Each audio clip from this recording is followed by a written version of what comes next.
Hello friend, welcome to my YouTube channel. आज मैं आप दोस्तों के लिए एक बहुत ही खूबसूरत और बहुत ही प्यारा प्रपोजल लेके आया हूं।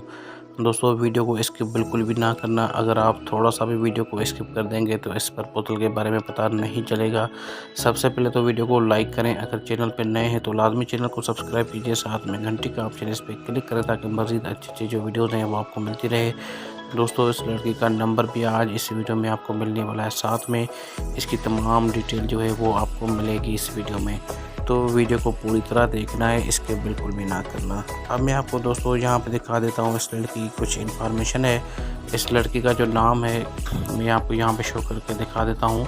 नाजिश नाम है और इसको ज़ारा भी बोलते हैं सेकंड नेम, और रिलीजन इस्लाम में, सिंगल है, एफ है, इसका क्वालिफ़िकेशन है नंबर 03435448 इसका ट्रेडमार्क का नंबर है। इसका कंट्री जो है पाकिस्तान है। तो दोस्तों, अभी से अभी आप ऐसा करें, इसके लिए अप्लाई करें। अप्लाई करने का तरीका ये कि आपको अपनी डिटेल शेयर करनी है, जैसे कि नाम, व्हाट्सएप नंबर, क्वालिफ़िकेशन, आपकी उम्र कितनी है, आप क्या करते हैं, कहाँ रहते हैं, आपकी मंथली सैलरी कितनी है, और आप रहते कहाँ हैं, आपकी कॉस्ट कौन सी है। ये डिटेल आपको इस वीडियो के कमेंट बॉक्स में शेयर करनी है। तो दोस्तों, आज का यही प्रपोजल था। वीडियो को लाइक भी करें और चैनल को सब्सक्राइब करें। थैंक यू दोस्तों।